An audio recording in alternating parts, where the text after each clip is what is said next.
मनुस्मृति और महाभारत में हमको राजधर्म और राजनीति का विशेष उल्लेख मिलता है और पूरा महाभारत जो है राजनीति और राजधर्म की शिक्षा देता है।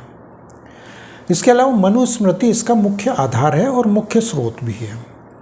तो वर्तमान स्थितियों में हमारा राजधर्म, राजनीति और राजनेता किस दिशा में जा रहे हैं और उनको कैसे कंट्रोल किया जा सकता है, कैसे काबू किया जा सकता है, उनके लिए शिक्षा क्या है और शिक्षा व्यवस्था क्या है और उनको क्या करना चाहिए और कैसे करना चाहिए और क्या त्यागना होगा, ये सब चीज़ें हमें अब समझ में आने लगी है। लेकिन क्योंकि राजा यानी कि संवैधानिक अधिकार प्राप्त एक व्यक्ति विशेष अब इन चीज़ों को मानता नहीं है, वो सिर्फ संवैधानिक आधार मानता है और संवैधानिक तरीके से भी चलना नहीं चाहता।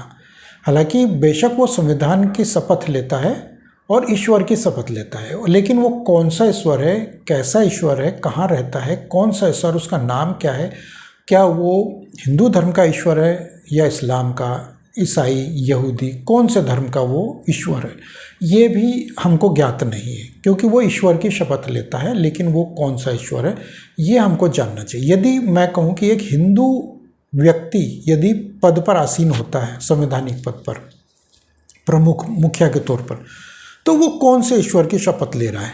ये जैसे हम उदाहरण के तौर पर देखें तो अमेरिका का राष्ट्रपति जब शपथ लेता है तो वो बाइबल पर हाथ रखकर शपथ लेता है। हमने ये देखा, ओबामा के समय भी देखा हमने, और अभी हमने ये अभी वर्तमान में जो राष्ट्रपति हैं उनको भी देखा हमने। तो ये हमारे सामने एक उदाहरण है। आप यूट्यूब पर ये भी सर्च कर सकते हैं कि वो कौन से धर्म का राजा है और किस पे शपथ लेता है, वो किस पर हाथ रख करके वो शपथ लेता है। अब यहाँ बात आती है कि यदि हमारा संवैधानिक पद यदि किसी राजा को यानी व्यक्ति को शपथ देता है, वो राष्ट्रपति है, प्रधानमंत्री है या सुप्रीम कोर्ट में के मुख्य न्यायाधीश है या जो भी है, तो राष्ट्रपति, उपराष्ट्रपति, गृह मंत्री, प्रधानमंत्री जो भी, तो वो कौन से ईश्वर की शपथ लेता है। समस्या हमें यह आती है कि वो हम क्या माने उसको कि वो हमारे धर्म का, हमारे यानी कि यदि मैं मुस्लिम हूँ तो वो क्या मुस्लिम धर्म का है, यदि मैं कहूँ कि मैं हिंदू हूँ तो वो क्या हिंदू धर्म का है, यदि मैं मानता हूँ कि मैं ईसाई धर्म से हूँ तो क्या वो मेरे ईसाई धर्म का है। तो ये बात आती है कि वो ईश्वर की शपथ तो ले रहा है, लेकिन ईश्वर कौन सा है। क्योंकि ईश्वर, या तो मैं कहूँ कि मैं भगवान विष्णु की शपथ लेता हूँ, मैं गाय माता की शपथ लेता हूँ, मैं भगवत गीता की शपथ लेता हूँ, या मैं कुरान की शपथ लेता हूँ, या मैं कहूँ कि मैं बाइबल की शपथ लेता हूँ, तो मैं ये मान लूँ कि वो हाँ किसका, अब वो ईश्वर कौन सा ईश्वर है। तो यहाँ पर ये विरोधाभास है। तो वो ऐसे ईश्वर की शपथ लेता है जिसको वो खुद नहीं जानता, तो वो किसकी सहायता करेगा, किसके लिए कार्य करेगा और वो क्या कार्य ऐसा करेगा जिससे कि वो सबको समान अधिकार दे सके। अब बात ये आती है कि यदि वो सबको समान अधिकार देगा तो कोई ना कोई तो वंचित उसमें रहेगा नहीं, लेकिन कोई ना कोई वंचित रह जाता है। तो ऐसी समस्या हमें तब आती है जब वो खुद नहीं जानता कि वो कौन से ईश्वर की शपथ ले रहा है। अब इसके लिए बात ये आती है कि क्या किया जाए कि सबको ज्ञात हो। तो इसके लिए यही है कि जो मूल भूमि है, जिस भूमि पर वो शपथ ले रहा है, मान लो हम ये कहें कि अमेरिका का राष्ट्रपति अमेरिका में शपथ ले रहा है अमेरिका के राष्ट्रपति पद के लिए, तो वो उस मूल भूमि से जुड़ा हुआ मूल व्यक्ति है जो वहाँ के अपने धर्मियों के लिए कार्य करने के लिए अपने ही धर्म की शपथ ले रहा है। तो वो बाइबल पर हाथ रखता है। भारत का यदि प्रधानमंत्री है, राष्ट्रपति है, गृह मंत्री है, रक्षा मंत्री है, वो यदि यहाँ शपथ ले रहा है तो वो जाहिर सी बात है कि यहाँ के मूल धर्म का, मूल भूमि का जुड़ा हुआ व्यक्ति है, तो वो इसी से संबंधित शपथ ले रहा है, तो यहाँ कार्य करने के लिए शपथ ले रहा है। तो फिर वो धर्म भी वही होगा, वो भूमि भी वही होगी और उसका जो धर्म गुरु होगा या फिर उसका जो धार्मिक ग्रंथ होगा जिस पर वो हाथ रख कर शपथ लेगा, क्योंकि यहाँ किसी धर्म ग्रंथ पर हाथ रख कर शपथ तो ली नहीं जाती, तो फिर वो क्या है जिसकी वो शपथ लेता है। तो ये हवा में है, कुछ भी नहीं है, यानी कि वो कुछ भी कर सकता है, झूठ भी बोल सकता है या आवश्यकता से अधिक कुछ एक दूसरे के साथ वो गलत तरीके से भी पेश आ सकता है, किसी को ज़्यादा लाभ दे सकता है, किसी को ज़्यादा हानि दे सकता है। हम ये कह सकते हैं कि वो लाभ हानि का खेल खेल सकता है और अपने लोकतंत्र का इस्तेमाल न करके वो अपने विशेष तंत्र को भी लाभ दे सकता है और मूल भूमि को हानि भी पहुंचा सकता है। ये एक विचार आ सकता है मन में हमारे कि हम ये सोच सकते हैं, और ऐसा अक्सर हमने देखा भी है और राजनीति को ये हमने भुगता भी है और भुगत भी रहे हैं। ये सब चीज़ें आम बात हो गई है आजकल। तो आम आदमी को ये सोचना चाहिए कि जब वो हमारे प्रधानमंत्री जी शपथ ले रहे हैं या ली है अभी तक उन्होंने शपथ, तो वो किस आधार पर, किस ग्रंथ के ऊपर हाथ रखकर शपथ लिए, ये भी हमें नहीं ज्ञात है। तो हमारा जो मनुस्मृति और महाभारत ग्रंथ ये कहता है कि आप राजधर्म का पालन कीजिए। तो राजधर्म ये कहता है कि आप यदि राजा हैं तो आपको राजा के कर्तव्य अपनाने चाहिए। राजा के कर्तव्य ये है कि कोई भूखा ना रहे, किसी के तन पर कपड़ा ना रहे तो उसको कपड़ा दिया जाए, किसी के सर पर छत नहीं है उसको छत दिया जाए, किसी के पास शिक्षा नहीं है तो उसको शिक्षा का अधिकार दिया जाए, उसको शिक्षा से वंचित न रखा जाए। किसी को यदि कोई ऐसी समस्या है, मान लो कि उसको बीमार है, इलाज की आवश्यकता, तो उसके इलाज का प्रॉपर समय दिया जाए, साधन दिया जाए। तो यह सब चीज़ें संवैधानिक तरीके से मिल तो रही हैं, लेकिन जिसको ज़्यादा आवश्यकता है वो इससे वंचित रह जाता है, और जिसको आवश्यकता नहीं है वो आवश्यकता से अधिक लाभ ले रहा है, यानी कि वो अपनी भंडार भरने में लगा हुआ है। हम अगर कहें कि 80 करोड़ लोगों को फ्री का राशन दिया जा रहा है, तो वो किस आधार पर किसको दिया जा रहा है, कहाँ जा रहा है वो। हमने ऐसे सैकड़ों उदाहरण देखे, हमारे आसपास ऐसे कई उदाहरण हैं और हम सुनते भी हैं कि वो एक घर में 10 लोग हैं तो 10 लोग अपना 5-5 किलो राशन ले रहे हैं। उसके बाद उस राशन को वो एक जगह जमा करके बेच भी देते हैं, वही राशन फिर वो दूसरे को बेचते हैं और वो फिर उससे धन, तो वो फिर वो काम धंधा करना बंद कर देते हैं और फिर वो इसी तरीके से वो काम करते हैं। हमने ये भी देखा, कोई तो आवश्यकता से अधिक धन अर्जित कर रहा है और कोई कम। तो ये राजतंत्र नहीं है, ये लोकतंत्र है। लेकिन यदि राजतंत्र होगा तो राजा वहाँ सबको समान अधिकार देने का प्रयास करेगा। और मनुस्मृति ये कहती है कि राजा का कर्तव्य है कि राजा इन सबको स्वयं देखे या गुप्तचरों के माध्यम से इसको पालन करवाने के लिए पहले उसकी गुप्तचरी करे, उसके बाद विशेष दस्ते तैयार करे, वो भी गुप्त तरीके से, और फिर वो उनकी देखभाल करे या फिर उसमें वो घुसपैठ करने का प्रयास करे।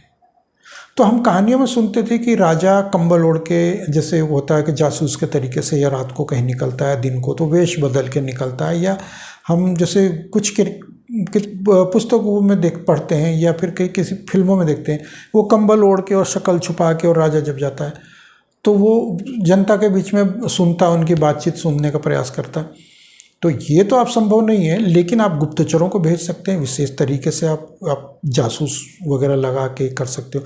अब जासूस भी यदि उसी तरीके का है, वो भी लोकतंत्र के तरीके से चलता है, यानी कि वो भी भ्रष्ट है, जाहिर सी बात है, तो फिर इसमें ये किया जा सकता है कि जासूस के पीछे भी जासूस लगाया जाए और उसको ये बताया भी जाए कि तेरे पीछे भी कोई, क्योंकि वो भी जानकारी, तो वो फिर बचने का प्रयास करेगी कि मेरे पीछे भी हो सकता है कि कोई हो।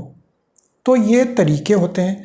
अच्छा, यदि कोई आतताई है, अत्याचारी है, तो उसके साथ व्यवहार भी उसी तरीके का किया जाए, यानी उसको दंड भी उसी तरीके का दिया जाए। यदि वो ज़्यादा अत्याचारी है तो उसको खुलेआम सजा दी जाए, दंड दिया जाए। छोटा दंड नहीं दिया जाता, बड़ा दंड दिया जाता है, यानी उसको मृत्यु भी दी जा सकती है, सरेआम उसको फांसी दी जा सकती है, उसको इसे प्रताड़ित किया जा सकता है सरेआम। तो इसमें राजा यदि कहेगा कि ऐसा इसको दंड दिया जाए तो उसको दिया जाना चाहिए। अब हम कहें कि उसमें राजा को पाप लगेगा क्योंकि उसने एक की हत्या करने का हुक्म दिया है, तो वो राजा को नहीं मिलता, वो फिर उस पद पर बैठे हुए व्यक्ति को नहीं मिलता, उस राजा को जो हुक्म देता उसको नहीं मिलता है, क्योंकि वो समाज के 100 लोगों की रक्षा करने के लिए एक को दंड देता है। तो इसमें 100 लोगों की जब दुआएं आएंगी कि हम 100 लोग जो है दुआ करते हैं या 10 लोग दुआ करते हैं कि राजा खुश रहे क्योंकि उसने हमारे लिए एक अच्छा कार्य किया और हमें हमारे भविष्य को अंधकार में होने से बचाया है, तो फिर उनकी दुआएं इतनी सटीक होगी, इतनी अधिक होगी, इतनी गहराई तक जाएगी कि वो राजा को जो पाप लगने वाला है उससे उसको मुक्ति मिल जाएगी। तो ये लोकतंत्र और प्रजातंत्र दोनों का एक अलग भाग है। लेकिन यहाँ क्योंकि लोकतंत्र यानी संवैधानिक तरीका संपूर्ण तरीके से एकदम भिन्न है, और इसमें हम ये कह सकते हैं कि महाभारत का कथन है कि दंड ही प्रजा का शासक है। यानी ये कहला कि दंड ही प्रजा का शासक है। प्रजा के ऊपर यदि शासन करना है तो दंड तो देना पड़ेगा। आज हम देख रहे हैं कि दंड देने की प्रथा ही खत्म हो गई। यानी कि यदि कोई गलत कार्य करके कोई कुछ भी कर ले और वो जा करके अदालत में खड़ा हो जाए और कह दे कि हाँ मैंने किया है, लेकिन उससे पहले मैंने अपनी वो सज़ा माफ़ करवा ली, या फिर मैंने अपना केस ही रफा दफा करवा दिया, तो कर लो जो करना है। तो वो कानून भी उस तरीके से वो दांव पेच निकाल करके उसमें कहेगा कि हाँ मैंने जमानत ले ली है। तो अब आप क्या कर लोगे, दंड किसको दोगे आप? संवैधानिक तरीका ये है कि उसमें कोई भी वो उसको गलत नहीं देख सकता, नहीं उसको गलत ठहरा सकता। तो ये हम आए दिन हजारों लाखों केस ऐसे अदालतों में पड़े हैं, और वो हम उनको देखते भी हैं खुलेआम। यदि आप अदालत में कहीं कचहरी में जाके किसी के पास जाके कुछ किस्से ऐसे यदि अदालत की कचहरी के कहीं इर्द गिर्द जाके आप ये सुनना चाहेंगे किसी वकील से कुछ से बात करने, तो आपको ऐसे किस्से सैकड़ों बता देगा कि उसने ऐसा कर दिया, मैंने ऐसा कर दिया, उसको बचा लिया, उसको पहले ही जमानत दे दी, उसको वो दे दी। तो ये दंड कहाँ मिला उसको? ना किसी को मिला, ना कहीं।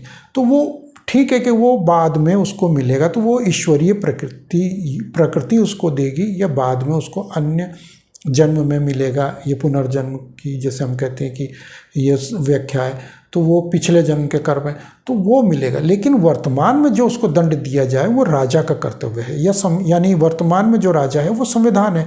तो न तो संविधान उसको दंड दे रहा है, न हम उस अपनी आंखों के सामने उसको दंड भुगतते हुए देख रहे हैं। तो इसका दंड उसको लगेगा जिसने संविधान का निर्माण किया, या जो संवैधानिक पद पर वर्तमान में बैठा हुआ है। वो बैठा हुआ है जो संवैधानिक तरीके से चुनाव लड़के जीत करके आया, चाहे वो निगम पार्षद हो, सांसद हो, विधायक हो, या फिर वो प्रधानमंत्री राष्ट्रपति पद पर आसीन हो, गृह मंत्री हो, राष्ट्रपति, जो भी बैठा हुआ है वो दंड का भागी बनेगा। उस दंड का जो उनको बद्दुआएं लगेगी एक आम व्यक्ति की। यदि मैं कहूँ कि मेरा पड़ोसी किसी विशेष प्रताड़ना से पीड़ित है, वो संविधान भी उसको प्रताड़ित कर रहा है और जानबूझकर वो प्रताड़ित हो रहा है या करवाया जा रहा है, और दुनिया जानती है, कानून ये जानता है कि ये निर्दोष है, लेकिन उसको दंड भुगतना पड़ रहा है, तो उसके परिवार की जो आह निकलेगी वो संविधान निर्माताओं को, वर्तमान के जो बैठे हुए हैं संवैधानिक पदों पर, उस क्षेत्र विशेष के, उस क्षेत्र का व्यक्ति, क्योंकि वो भी संवैधानिक पद पर बैठा हुआ, जुड़ा हुआ है, तो उसको भी वो हाय लगेगी, और उसी को लग करके, क्योंकि वो उसकी सहायता नहीं कर रहा है, क्योंकि वो उसी संवैधानिक पद पर बैठा हुआ, वो राजा है इस क्षेत्र का, चाहे वो निगम पार्षद हो, चाहे वो विधायक हो या सांसद हो, तो उसको भी वो हाय लगेगी, और वो हाय उसके परिवार पर को भुगतना ही पड़ेगा। तो हम तमाम तरीके के ऐसे उदाहरण समाज में अपने आए दिन देखते रहते हैं कि वो उस विधायक के साथ ऐसा, बाद में ऐसा हुआ, उसको टिकट नहीं मिली, उसके वो फजीयत हो गई, उसके वो समस्या आ गई। ये छोटे छोटे उदाहरण हैं जो हम देखते हैं। तो ऐसे हजारों लाखों लोगों की बद्दुआएं उनको लगती है। तो ये कुछ ऐसी चीज़ें हैं जो हमें, अब दंड के भय से ही अपराधी नियंत्रण में रहते हैं। यहाँ पर यह भी देखने वाली बात है कि यदि आप दंड नहीं दोगे तो अपराध नियंत्रण से बाहर हो जाएगा। तो दंड यदि आप दोगे तो अपराध नियंत्रण में होगा, और यही प्रजा को सन्मार्ग पर भी लाता है। यदि प्रजा को आप सही मार्ग दिखाना चाहते हो तो दंड देना आवश्यक है, और दंड के भय से ही अपराधी नियंत्रण में रहते हैं। यदि आप दंड नहीं दोगे तो वो अपराध तो करेगा ही। यदि किसी भी व्यक्ति विशेष को, यदि हम आज बंगाल में देख रहे हैं कि वहाँ पर जो डॉक्टर के साथ हुआ, जो नर्स के साथ हुआ, जो रेप कांड हुआ, जो भी हुआ, तो वो जब उनको खुली छूट मिली हुई है, उनके लिए वकील भी लगे हुए हैं और उसको बचाने का प्रयास कर रहे हैं, या जो भी नेता भी उसको किसी भी प्रकार से कोई बचा रहे हैं, या उसको विरोधाभास सिर्फ हाय हाय हाय हाय रैली रैली निकाल करके। तो जब आप उसको दंड दोगे ही नहीं, जब वो सब कुछ समक्ष है, सामने है, सब कुछ सामने है, तो आप उसको दंड नहीं दे रहे, तो इसका ये तो फिर संवैधानिक तरीका हो गया। आप इसमें धार्मिक तरीका कहाँ हुआ? तो उसको आप जब दंड दोगे नहीं तो वो छूट के 10-20 साल बाद आकर के और फिर से कोई ना कोई कांड कर देगा। उसको ये पता है, क्योंकि उसको एक बार जो भेड़िया यदि मुंह में खून लग गया उसके, तो फिर वो मांसाहारी हो जाता है और फिर वो तलाश में रहता है कि कहाँ दूसरा अपराध करूँ, यानी फिर से मैं अपने पेट भरने के लिए मांसाहारी हो जाऊँ, फिर से किसी व्यक्ति विशेष का मांस खाऊँ मैं। तो यही प्रजा को सन्मार्ग पर लाता है। दंड के भय से अपराधी नियंत्रण में रहते हैं, अतः दंड को धर्म कहा जाता है। यही दंड धर्म कहलाता है। यदि आप दंड नहीं दोगे तो वो अधर्म हो गया, और आप अगर उसको दंड दोगे तो फिर वो धर्म कहलाएगा। तो आप धर्म करो, यानी कि आप दंड दो उसको। राजा का कर्तव्य है कि वो उसको दंड दे। तो हम ये देखते हैं कि पिछले या हम 1000-2000 साल पहले भी अगर हम जाएं, तो यदि पड़ोस के राज्य में यदि कहीं कोई एक राजा का शासन है, उसकी सीमा से लगा हुआ यदि कोई दूसरा राज्य, वहाँ पर यदि कोई अधर्म हो रहा है, यदि प्रजा वहाँ पर त्रस्त त्राहिमाम कर रही है और उसका राजा उद्दंडी है, और राजा स्वयं भी यदि उन प्रजा को परेशान कर रहा है, दंड दे रहा है, तो उस पड़ोसी राजा का कर्तव्य बनता है कि उस राजा को सबक सिखाए और उसके राज्य पर अधिकार करे और उस प्रजा को उस राजा से मुक्त करे। तो हमारा ये धर्म कहता है। आज यदि बांग्लादेश में कुछ हो रहा है, बांग्लादेश में हिंदू जनता पीड़ित है, आहत है, मंदिर तोड़े जा रहे हैं, स्त्रियां यदि शीलभंग हो रही है, तो उन मलेच्छों को दंड देने के लिए हमारे राजा को, हमारे संविधान को ये अधिकार है, हमारे प्रधानमंत्री को ये अधिकार है कि वो वहाँ पर आक्रमण करके वहाँ शांति स्थापित करे, वहाँ के प्रजा को शांति का माहौल दे। लेकिन अभी तक वहाँ के लिए कोई स्थिर निर्णय ही नहीं लिया, सिर्फ बयानबाजी, हम निंदा करते हैं। आपको निंदा से की आवश्यकता नहीं है, वहाँ निंदा से शांति नहीं आएगी। आपको वहाँ पर दंड देना होगा उन उद्दंडियों को। तो ये सब चीज़ें संविधान नहीं बल्कि एक राजा, जो राजा का दायित्व होता है, वो करता है ये सब चीज़ें। तो दंड के विषय में मनु का कथन है कि यदि दंड का ठीक से प्रयोग किया जाता है तो प्रजा प्रसन्न रहती है। यदि दंड का ठीक से प्रयोग किया जाए, दंड उचित तरीके से दिया जाए, तो प्रजा प्रसन्न रहती है। और यदि इसका अनुचित प्रयोग किया जाता है तो ये राजा और प्रजा दोनों के लिए घातक होता है। तो ये हम देख रहे हैं कि राजा के लिए घातक होता जा रहा है, क्योंकि राजा, वर्तमान हमारा राजा जो है, या हम संविधान कह लो या फिर हम व्यक्ति विशेष को कह लें हमारा राजा व्यक्ति विशेष नहीं है, हमारा राजा इस वक्त संविधान है। लेकिन हम व्यक्ति विशेष की तरफ भी अगर नज़र डालते हैं तो भी दोनों अभी इस वक्त खुश नहीं है। हम बेशक कह सकते हैं कि उसकी स्माइल अच्छी है, मुस्कुराहट अच्छी है और कार्य अच्छे कर रहा है, भाषण बहुत अच्छे देता व्यक्ति, लेकिन अंदर से उसको डर है बहुत बड़ा इस वक्त, क्योंकि पिछले जो 10 साल बीते हैं उनसे ये 11वां साल एक अलग चीज़ लेकर के आया, उनके लिए डरावनी चीज़ें लेकर के आया कि कब उनका पद छिन जाए, कब कौन व्यक्ति विशेष वहाँ से कूद के दूसरी तरफ चला जाए। तो ये सब चीज़ें एक राजा के लिए या संविधान के लिए ये ठीक नहीं है। संविधान एक निश्चित या स्थायी समाधान नहीं है। संविधान एक अभी 60-70 साल पहले ही आया, 70-78 साल पहले ही आया है। हो सकता है कि अगले साल ये ना रहे या 10 साल बाद इसका कोई और समाधान निकल आए। तो ये सब चीज़ें, ये राजा या संविधान, वर्तमान का संवैधानिक राजा या राजपद, ये स्थायी नहीं है।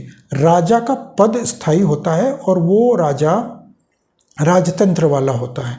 हम अनादिकाल से देखते आ रहे हैं कि राजा का जो स्थायी पद है वो आज भी कायम है। हमारे मन में आज भी वही राजा निवास करता है और राजा रानी की कहानियाँ हम आज भी सुनते हैं, और आज भी हमारे घरों में बच्चों के मन में वही राजा, वही बड़ों के मन में वही राजा आज भी स्थायी रूप से बसा हुआ है, और हम चाहते हैं कि आगे भी यही राजा रहे। तो उस राजा को स्थायी रूप देने के लिए हमें फिर से एक होना पड़ेगा, और मूल भूमि से जुड़े हुए व्यक्ति को, मूल धर्म से जुड़े हुए व्यक्ति को, मूल डीएनए से जुड़े हुए व्यक्ति को हमें एक होकर के रहना पड़ेगा। और यदि कोई अन्य धर्मी, अन्य क्षेत्रीय व्यक्ति आ जाता है, अरब से आ जाता है, अमेरिका से आ जाता है, पश्चिम से आ जाता है, तो उसको यहाँ पर स्थायी न माना जाए। तो मैं उम्मीद करता हूँ कि हमें फिर से राजतंत्र प्राप्त होगा, और वो राजतंत्र किसी भी क्षेत्रीय स्तर पर भी हो सकता है। पूरे संपूर्ण भारत में हमें कह सकते हैं कि राजस्थान का राजतंत्र अलग हो, लोकतंत्र की बजाय राजतंत्र, उड़ीसा का अलग हो, बंगाल का अलग हो, बिहार का अलग हो, मध्य प्रदेश का अलग हो, केरल का, तमिलनाडु का अलग हो, लेकिन वो छत्र छाया एक ही हो। एक अखंड भारत के तरीके से हम चले कि संपूर्ण भारतवर्ष में, संपूर्ण भारत भूमि पर धर्म एक रहेगा, भाषा अलग हो सकती है, खान पान भी अलग हो सकता है और विचार अलग हो सकता है, लेकिन डीएनए एक हो सकता है, हमारा मूल धर्म एक हो सकता है। तो ये लोकतंत्र की बजाय राजतंत्र होना चाहिए। तो ये इसको फिर से लागू करने की आवश्यकता है और इसको कहीं ना कहीं हम अपने माइंड मेकअप करके चलें कि हमें अब लोकतंत्र नहीं, अब हमें फिर से राजतंत्र चाहिए। तो हमें राजतंत्र की तरफ अब लौटना ही होगा और अब यही एक समय बचता है और यही एक हमारे लिए अब एक संभावना बचती है कि यदि हम अपनी मूल भूमि को, मूल धर्म को अब अगर जानना चाहें, बचाना चाहें और इसको अपनाना चाहें, इसको जीना चाहें, तो हमें लोकतंत्र के बजाय राजतंत्र अपनाना चाहिए। तो ये थी मेरी आज की जानकारी, मेरे ये विचार। यदि आप लोगों को मेरी ये जानकारी और मेरे विचार अच्छे लगते हो तो कृपया कमेंट बॉक्स में मुझे जरूर बताएं। तो मिलते हैं अगली वीडियो में, तब तक के लिए जय श्री राम।